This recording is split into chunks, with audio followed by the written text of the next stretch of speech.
तर याच्यामध्ये कसं असतं, सिव्हिलमध्ये जसं आपण 3 ह्या गोष्टी बघितल्या त्यात. कोणत्या कोणत्या? एक तुमचा इन्व्हेस्टिगेशन अथॉरिटी, बरोबर. हां. एक तुमचं कोर्ट, त्याच्यामध्ये पब्लिक प्रॉसिक्युटर, APP आणि BP, बरोबर. आणि प्रिझन अथॉरिटी. ठीक आहे. पण याचं कसं असतं सिव्हिल ऑफेन्सचं, सिव्हिल याचं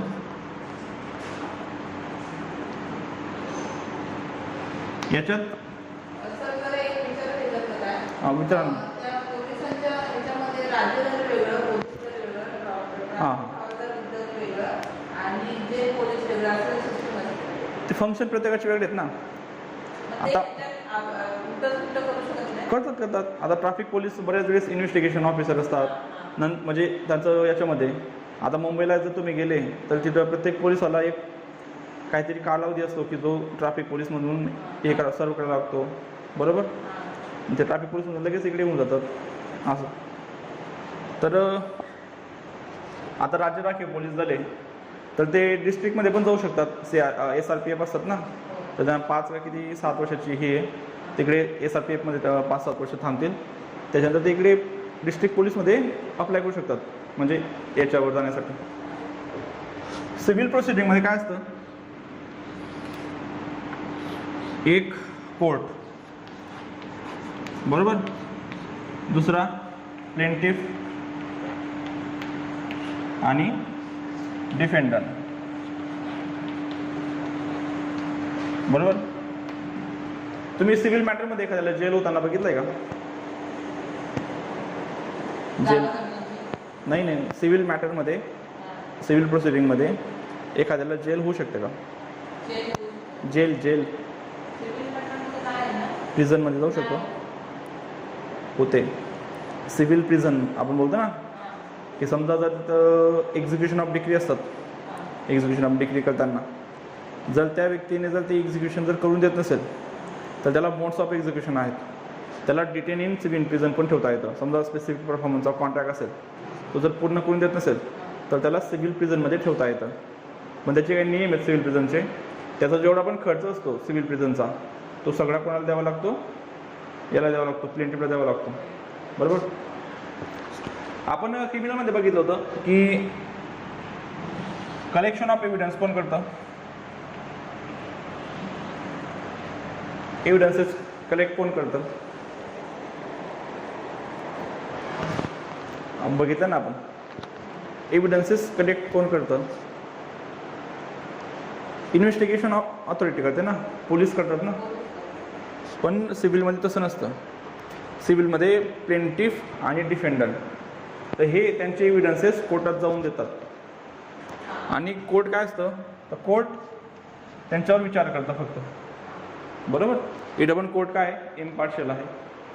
प्लेंटिफ त्याच्या बाजूने असणारे एव्हिडन्सेस देईल, त्याच्या बाजूने असणारा लॉ दाखवेल. डिफेंडर त्याच्या बाजूने असणारे काय असेल पुरावे देतील. समजा A व्यक्ती आहे, बरोबर, B दुसरा व्यक्ती आहे. इथं काय झालं, Aने Bला काय केलं होतं, 1 लाख रुपये दिले होते समजा, ठीक आहे. 1 लाख रुपये काय केले होते, व्याजाने दिले होते. हे कोणाचं म्हणणं आहे? प्लेंटिफचं म्हणणं आहे, बरोबर. डिफेंडरचं काय म्हणणं आहे? मी मान्य करतो की मला Aने 1 लाख रुपये दिले होते, पण त्याने मला उसने नव्हते दिले, तर माझे त्याच्यावर काय होते 2 लाख रुपये मी त्याला आधी दिलेले होते, त्याची परतफेड म्हणून त्याने मला 1 लाख रुपये दिलेले आहेत. आणि माझे अजून त्याच्याकडे किती पैसे बाकी आहेत? अजून 1 लाख रुपये बाकी आहेत. Aचं म्हणणं, Bचं म्हणणं, कळलं तुम्हाला? आता समजा आता Aने काय केलं, कोर्टात दावा दाखल केला. मग आता इथं कुठे इन्व्हेस्टिगेशन अथॉरिटी आहे का चेक करायला Aने खरंच पैसे दिले का, Bने खरंच पैसे दिले का? नाही दिले. याची बाजू तो सेव्ह करेल. म्हणजे कोण एव्हिडन्सेस कोण देईल? आता हे एव्हिडन्सेस देईल याच्या बाजूने की बघा मी चेक, हा जो चेक आहे, एक विटनेस आहे की मी याला पैसे दिले होते. मग B लगेच त्याच्याकडून एक हे दाखवेल, प्रॉमिसरी नोट दाखवेल की बघा की याने ते पैसे माझ्याकडून घेतलेले होते उसने किंवा ते, तर हे दोघी एकमेकांच्या विरुद्ध एव्हिडन्सेस देतील. बरोबर.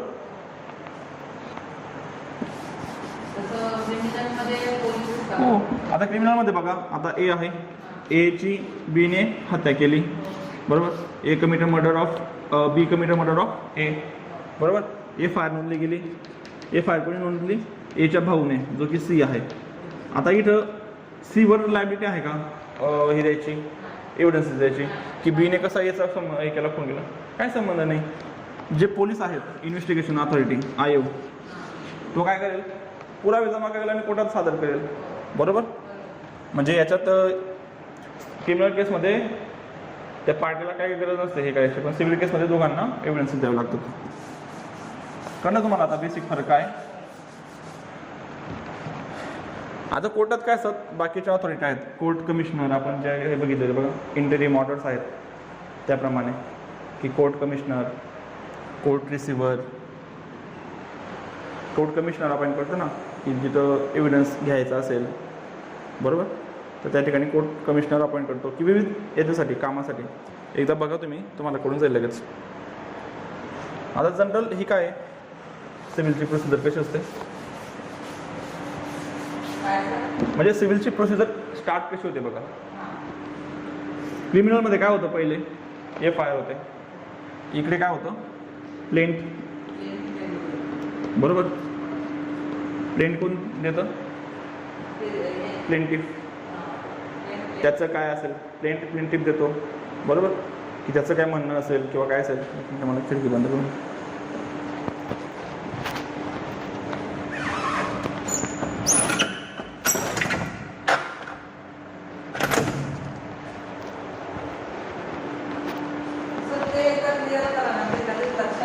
कोणतं?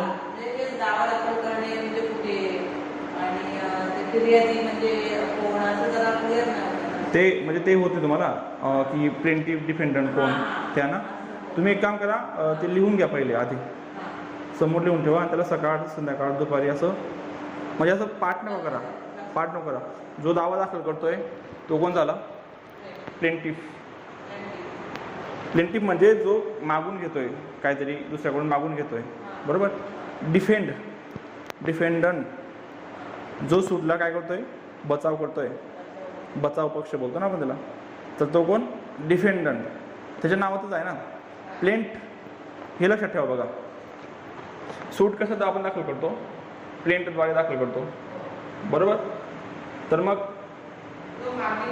तो प्लेंटिफ, आणि जो डिफेंड करतोय तो कोण झाला?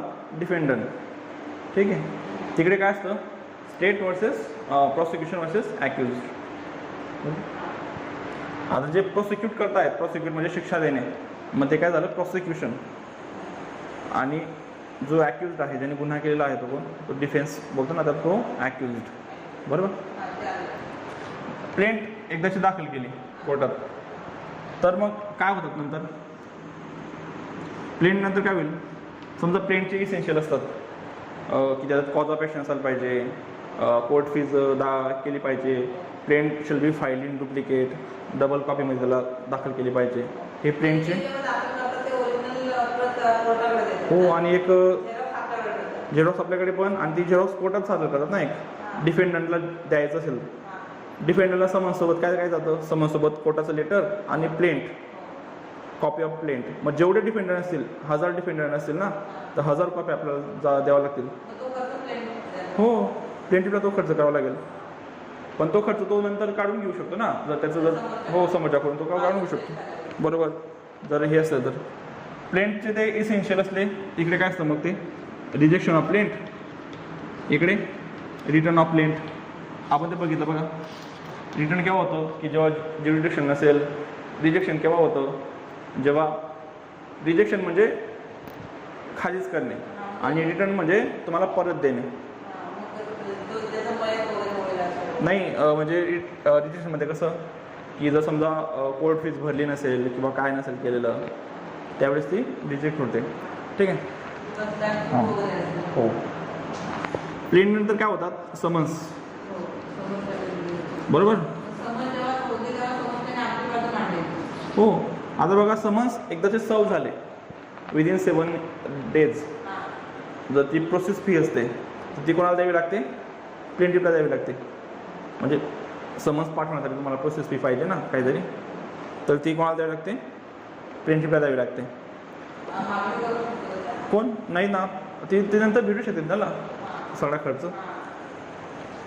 समन्स सर्व झाले. आता समजा आपण RPEDने समन्स सर्व केले असते, मग ती आली आपलं RPEDची रिसिप्ट आली की समन्स सर्व झाले. तिथून 30 तर 90 दिवसाच्या आत काय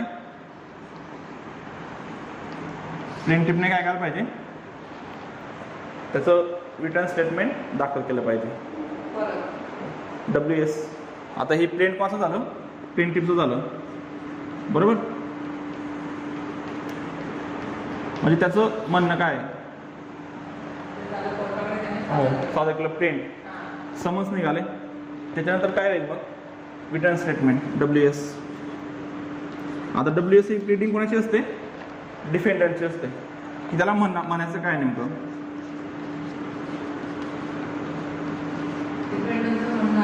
हो, तो हजर होऊन तो हे करेल ना, WS दाखल करेल ना,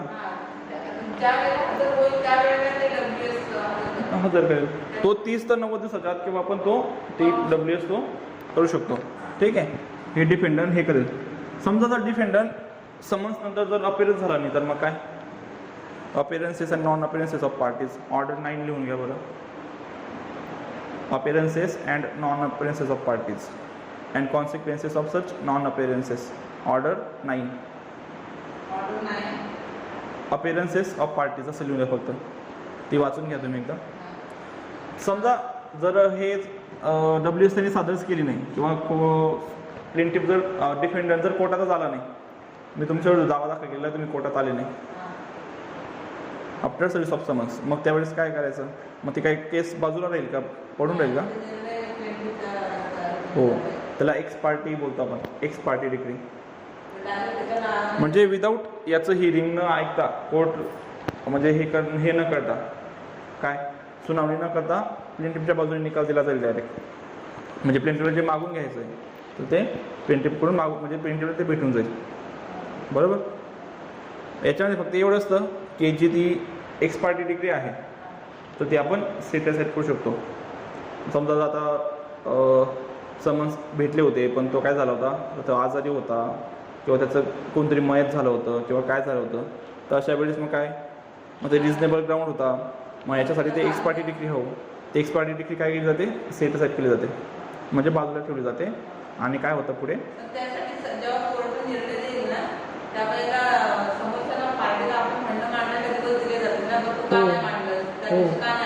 बरोबर.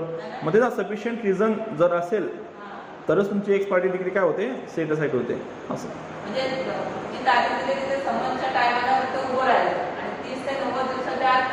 WS दाखल केलं बघा, बरोबर. जर नाही केलं तर एक्स पार्टी डिग्री झालं. समजा तर WS नंतर काय मग framing of issue, framing of issues, order 14.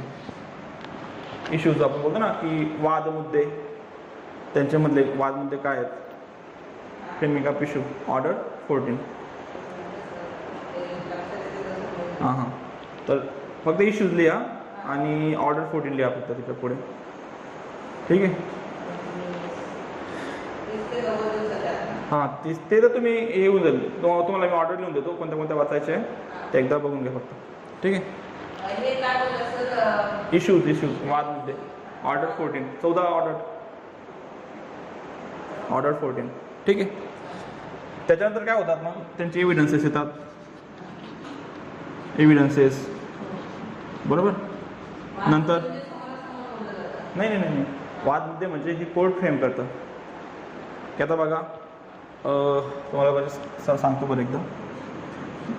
आता ए आहे आणि बी आहे, बरोबर. ते मागचंच उदाहरण, 1 लाख रुपये दिलेले आहेत, 2 लाख रुपये दिलेले आहेत, बरोबर.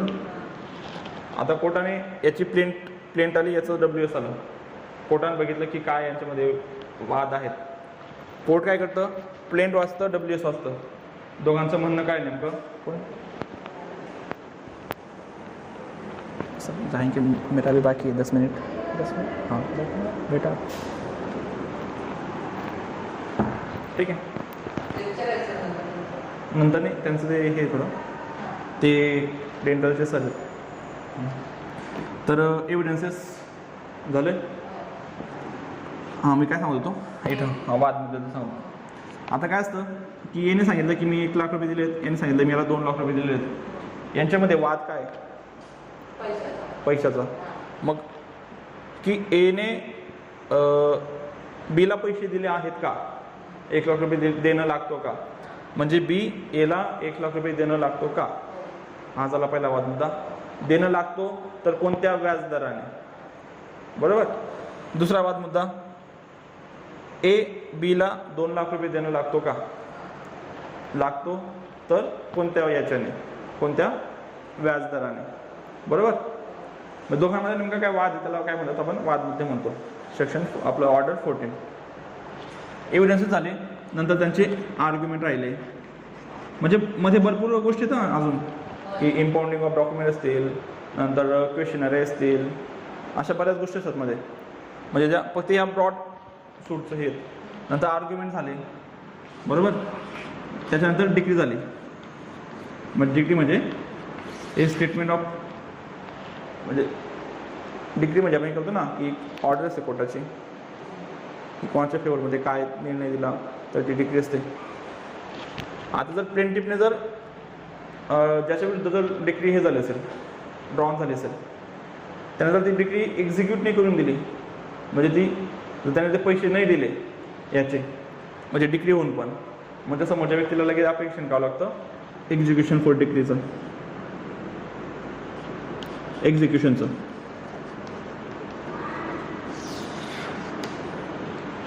एक्झिक्युशनचं ॲप्लिकेशन करावं लागतं तेच कोर्टात। ते आपण जेव्हा एक्झिक्युशन बघू ना, ते कुठे कुठे करू शकतो, की ज्या ठिकाणी ज्या कोर्टाने निर्णय दिला आहे ते, आणि ट्रान्सफर ऑफ एक्झिक्युशन पण करू शकतो आपण। समजा आता हा व्यक्ती जर दुसऱ्या देशात, दुसऱ्या शहरात राहत असेल, तर अशा वेळेस काय होतं, तर अशा वेळेस हा ज्या शहरात राहतोय, बरोबर, तर त्या ठिकाणी पण आपण ॲप्लिकेशन करू शकतो, ट्रान्सफर फॉर एक्झिक्युशन पण करू शकतो, ठीक। तर ही ब्रॉड कन्सेप्ट आहे सिव्हिल सूटची, एक जनरल। तुम्ही बघा ऑर्डर 1 ते 20, 1 to 20, ह्या पटापट वाचून टाका। हो, सिव्हिल प्रोसिजर कोडच्या ऑर्डर 1 to 1 ते 20, सेक्शन 1 ते 35।